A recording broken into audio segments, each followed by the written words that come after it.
My name is Padilla Vega. I'm a second year MA2 student here at USC. I was born in Mexico, came to the United States when I was 6 years old. I am an undocumented student and a DACA recipient.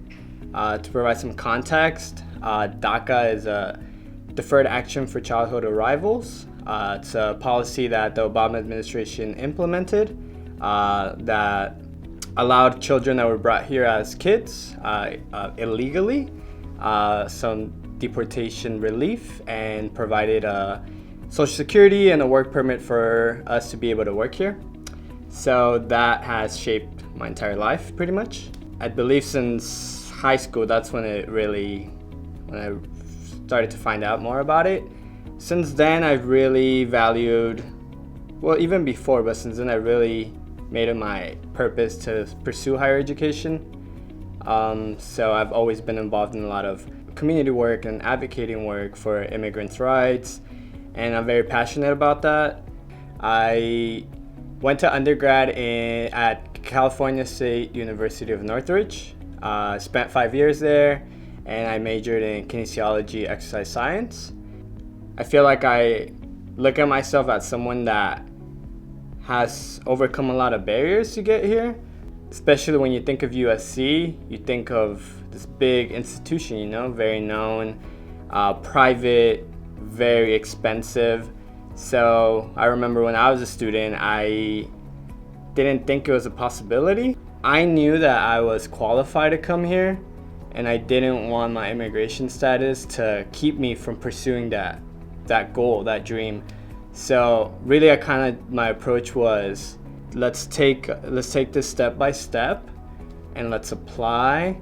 Do not limit yourself just because you are not a citizen or because of your immigration status. Like, because of my immigration status, I don't receive federal aid.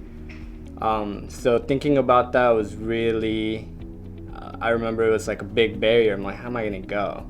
So when I got in, I started finding out about some USC scholarships in the division and also outside of the division through USC.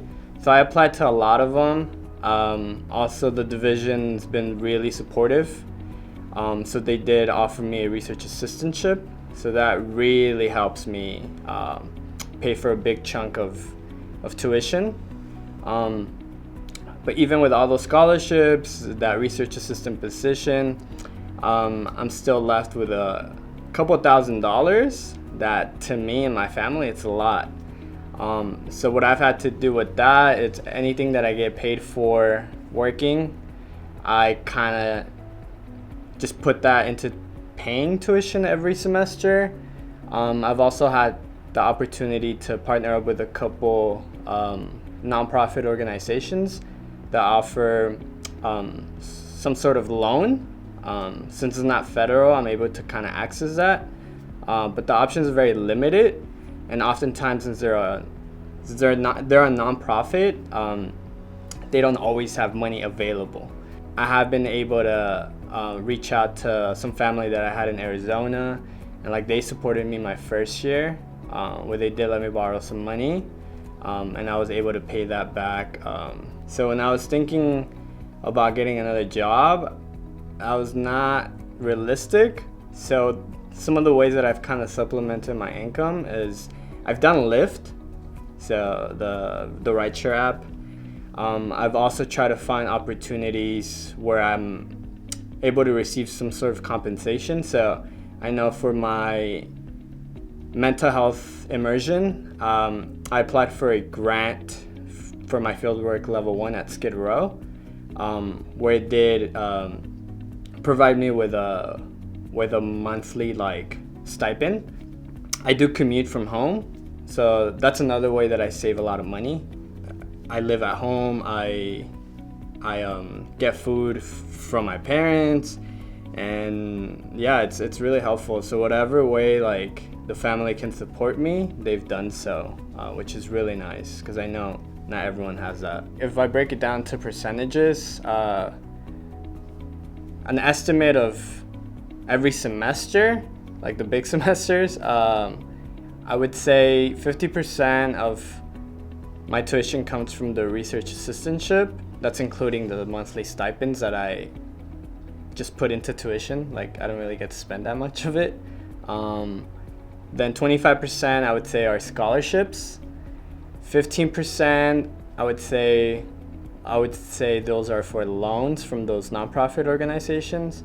And then the last, I believe 10% would be savings and like family support or any supplemental income, which can, I guess, technically be from the stipend as well.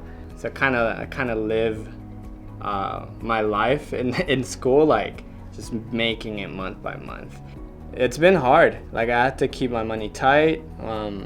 Whenever I do go out, like, I have to be really smart about it.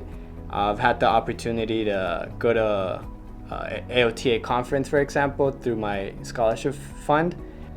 There's a lot of constant like struggles, I feel like, but I think if the financial one's the main one, that shouldn't keep you from attempting to apply first. And then if you do get in, like, coming here, because I do feel like there are opportunities out there for every student, regardless of immigration status or whatever it may be.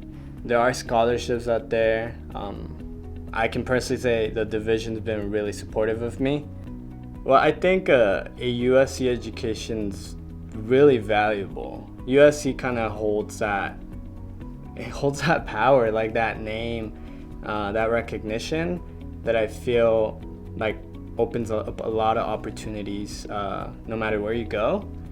As a DACA student, for me, it's provided me with a lot of new opportunities, a lot of new mentors, a lot of new networking opportunities, where if I went somewhere else, I'm not too sure I would have been able to have that.